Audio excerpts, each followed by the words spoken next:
what I want to talk about now is you see that the teachers, just focusing for now, the people that are actually teaching the kids, yeah, these people, because they're one of them, they're the most important things.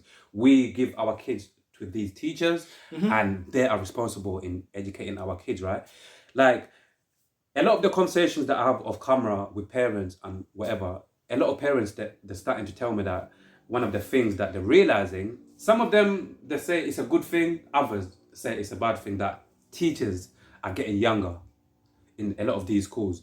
And my question to you is like, do you feel like if there's gonna be any difference, whatever, any change, whatever, do you feel like moving forward in future, having younger teachers could benefit people, or it's not gonna make a big difference in a like in long term, if you get what I'm trying to say? Like, It's going to make no difference whatsoever to the actual institution of how's that? so-called education. Yeah, why is that? So here's the thing. When you go through your teacher training, Yes. I'll start again. So when you go through your teacher training, Yeah. you are trained how the system wants you to perform. That's what I Now, said. if you're a young liberal, Yeah. and I tell you that men are women, now you have been imbued with the power to convey that to young people. Yes. And here's the thing, because you asked me whether teachers who are younger. So younger means less experience. It means slightly more arrogance. How do you think they convey that to young people when they are now tested based on the information? No, that's a man, and there's only two genders, a men and women. No, there's not, and you'll be in trouble and you're going in. So you've got to look at, because people talk about age. You see, age isn't just a number, it's experience. And what you've experienced Talk to them, Dean. is where you extrapolate wisdom. Yes. Now, if you have no wisdom and you're fresh, Yeah. you have a certain perception that young people are going to respond to you in a particular way. But young people aren't as green or as simple as people think they are. True. Those curious minds will investigate. Now, how do you look if you're an adult and you take this title that historically from mystery schools as a teacher should have been able to beat anybody in a debate, and you refuse to debate because you're in an unwinnable position? Crazy. So how could I therefore respect you as a student Yeah. when you convey no wisdom with points that you feel you can dictate just because somebody's paying for an agenda and you're not even sure why? Because out of chaos comes order, and people who create chaos pop up with the solution of order. And this is why you have two political parties. Yeah. So you believe you have choice, and behind those two parties are exactly the same funders.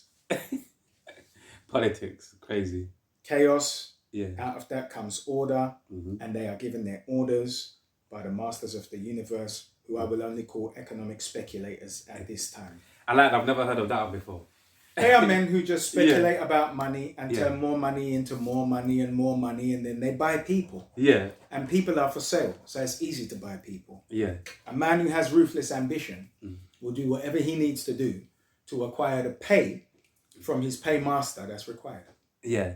And I want to touch on one thing that really, one thing that really scares a lot of people, like just before they do it, or even I feel like, basically, I want to talk about public speaking for a little bit. Yeah. Because I understand, obviously, like you're a public speaker, but you do a lot of public speaking. And honestly, Dean, there's so many incredible people who I feel like they would make incredible public speakers.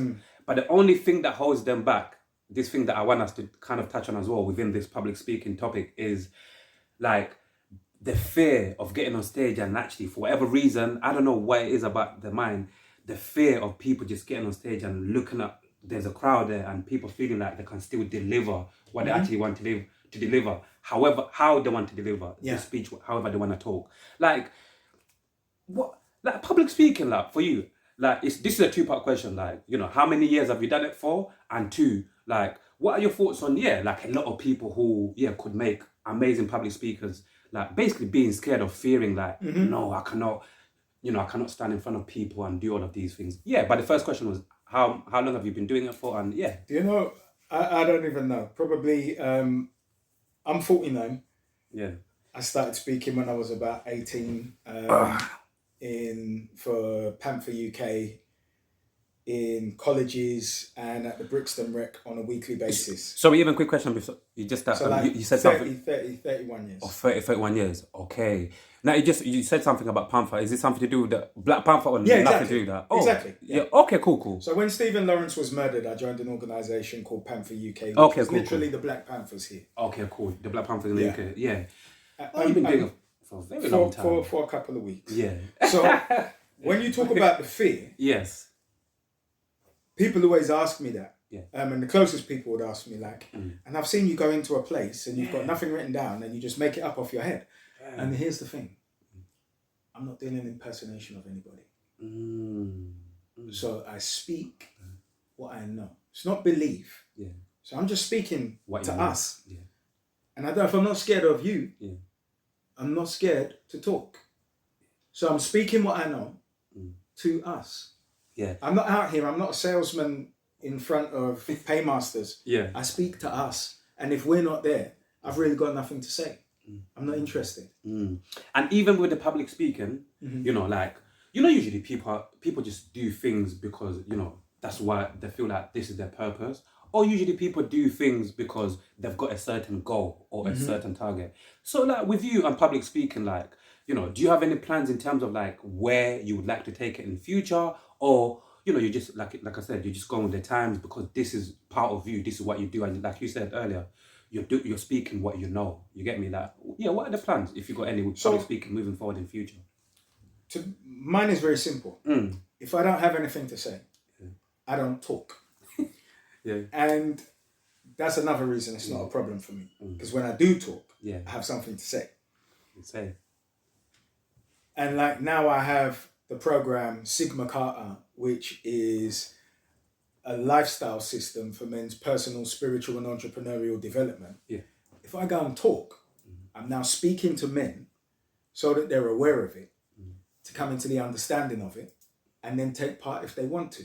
So I'm speaking for a reason. I hear you. So if I don't have anything to say, I don't talk. So if I was in Parliament and I was talking about particular politics and economics for African and African Caribbean people in the UK, if I have no interest in that, then I'm not in Parliament. Okay. I'm not in Parliament to engage with Europeans. I'm in Parliament because I know that African and African Caribbeans see the platform and respect it and will now listen to what's being said because I'm there. Does that make sense? Absolute sense, yeah. So, absolutely. Those places, like money, like anything, they're just tools. Yeah. But if I don't have something to say, I don't say anything. You don't say nothing. And even quickly touching on politics, like, would you, because like I said, you know, you've done so many different things over the years, like this is, I might even ask this question and you might even say, no, I've been in it before. So politics, the first question or part of this question is, have you been in politics before? No, I have been involved with independent political parties. Yeah. However, firstly, partisan politics is dead because the economic speculators control both sides of the aisle, the major parties, and even the third and fourth tier parties.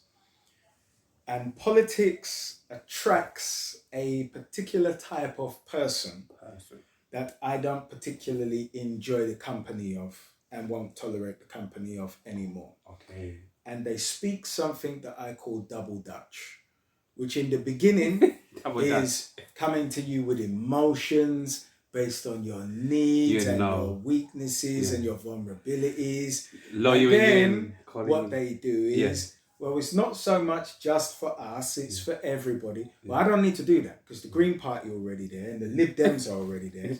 And if that was my journey, I'd go and join them. We don't need largely African Caribbean Lib Dems or Green Party. Yes. So I speak plainly to purpose for what my actual intentions are. And I find that people who choose, I can't even say that the people choose politics. I think politics chooses them. Because it's a particularly, usually slimy person in my limited experience. Especially the higher up you go, who is quite duplicitous in their nature. And those who are more forthright and upfront don't tend to go so far. they will be stifled because they've come to make genuine change. Yeah. And those who are duplicitous and slimy know how to kick the can down the road so that there'll never be any progress, and this will take time, and we're working on it, and we have great initiatives. And then they will learn the language of politics, which is to say absolutely nothing for 30 minutes. And you will sit there after going in ever-decreasing circles, bewildered as to why your backside hurts and you have pins and needles in your thighs. Yeah. Like, I've got, obviously, if somebody watches this conversation when it comes out, and hey, if they want to take the idea that I'm going to say, hey, be free, because at the end of the day, everything comes from God. That's the way I believe. Absolutely. All of the ideas come from God, yeah? So the higher consciousness is in all of us from the highest consciousness. Absolutely, Dean. And I've got this idea of one day to just shoot a small movie of like the first black prime minister of the UK. Yeah. And my question to you is relating to that is, do you think, obviously you can, after whatever you answer, you can let us know if you care or not, or if you make a big difference or whatever. But just a quick one as well. Do you think the UK would ever get a black prime minister? Doesn't matter. Doesn't matter whether we would or we wouldn't. It won't make any difference. Yeah. So let me ask you a question. Yeah. What did Obama accomplish? Fuck all. Excuse my English. No, please. It's English. I appreciate it. I love all of the words in the English language. Fuck all, as far as I know. Sweet FA. Yeah. So if Obama accomplished Sweet FA, why are we so intent on accomplishing the optics of a British Prime Minister so that we feel warm and fuzzy inside, so that we can be ignored as constituents for our specific political, socio-economic needs? Yeah. Because that's what would happen. Yeah. So now let's look at the candidates who are there. David Lammy becomes Prime Minister. Fuck. We're in Tottenham as we speak. I've grown up in Tottenham, so even okay, Charlie. Fuck Lammy, man. So there you go. Yeah, fucking. So now let's go across the aisle. Kwesi Kwarteng, what do you think will change for black people? Kemi Badenoch is Prime Minister. What's going to change for black people? So we're just checking the temperature of the room. So it doesn't matter where you go to who. And the only reason I'm not going to mention other names is because it would be unkind, because they would actually accomplish nothing. So there are women who I greatly, I wouldn't say admire, I have time for them in the Labour Party, who are of African Caribbean origin, who would sit down with a straight face and tell you that a man with body dysphoria is a woman. So I can't take them seriously because it means that they are capable of being indoctrinated out of their interests. And as a man, as an African Caribbean man, if white men started taking pills and became melanated and told me how I could express myself as a man, and then said, he's a coon because he doesn't believe I'm a man, I'm not good. I'm not the one. I'm going to defend my interests. So men with body dysphoria call women who say, you don't have women's rights. That's a turf. Oh, you have a term for them. And that term is acceptable for you to say, but it's not acceptable for them to say that you're a man with a penis, with a personality disorder. Indeed. So it would not matter, because as I said before, the economic speculators pay both sides of the house, and they don't pay for no reason. When you pay a man, you pay for your team. For real, I feel you. And I'll just say this. There's no such thing as a river without banks. It's the direction the water flows in. And when you throw your money in that river, it's going to flow in the direction that you want. No matter the ideology of the naive people who came in and said, I'm going to change the system.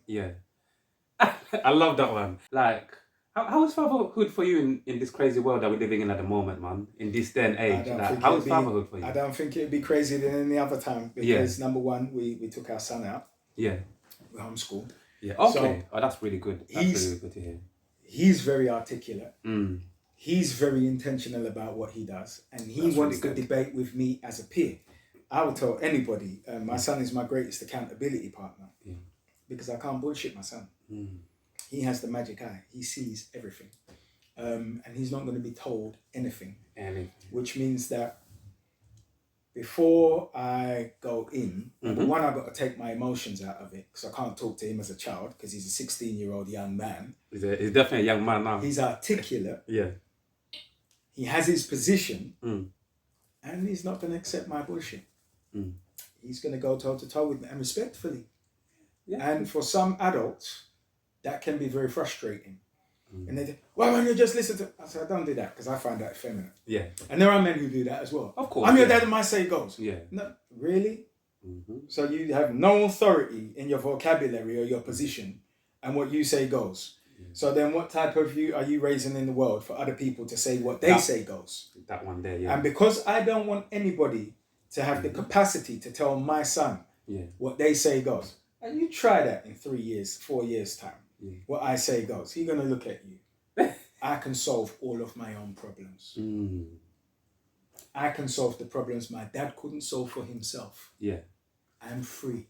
Amazing. And talking about like homeschooling, that has your son always been homeschooled, or he started? Took him public out school? 7.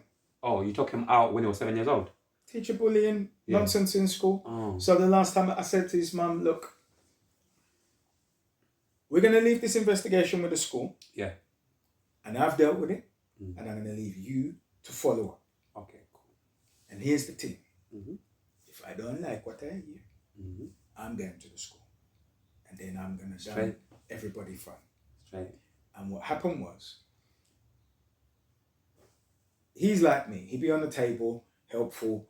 You take him as a teaching assistant at times. Other times, shut your mouth, be quiet. You don't want nothing out of him. Yeah. They sent him to the highest class in the school. So these are the kids who are about to leave.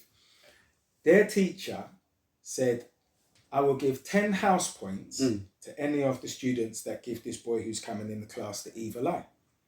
So a girl from the class told us what the teacher had said. My boy said when he got in the class, he felt unusual, people looking at him weird, blah, blah, blah. So I said, oh, okay. They're playing games. I said, okay, it's all right. So then spoke to his mom. What's the outcome? Oh, there's the letter. They said there's no conclusion. There's nothing to answer for. I said, okay. I said, Super. That's his nickname, Super. Super. Show me the teacher. No, Dad. No, Super. Show me the teacher. Yeah, show me the dad.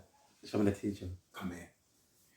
I pick up. I said, come here. Me, I'm not the shouty guy making a bag of noise. I used to pick up my son from my shop in a suit every single day. Different suit too. Yeah. Come here. Yeah. She actually pulled this PE teacher who I see every day. And I seen his leg buckle. I tapped his arm. I said, you're a good guy. Don't get involved. Yeah, don't get involved. She ran like I was chasing her with an Uzi, in like this zigzag. And she Sorry to laugh. Sorry. the deputy head. Yeah. The deputy head's an Australian teacher who had her eyebrows drawn on with crayon.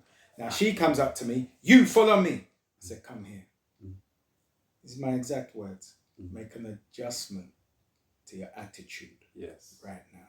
Sorry, Mr. Okai, can you follow me? I said, that's better, let's go. Yeah. Then they made me wait for the headmaster because he didn't want to see me. He knows me, he had encounters with me. Before, yeah. So he knew you from previous experiences. Yeah. I'm father, I'm involved. Yeah. See my son, when me and his mum broke up, anytime he's not with me, I will go and give him a bath in the morning and make him breakfast in her house and take him to school. Love hearing There's no like day that, I did not take my son to school. You understand? Okay. I'm involved. I used to get up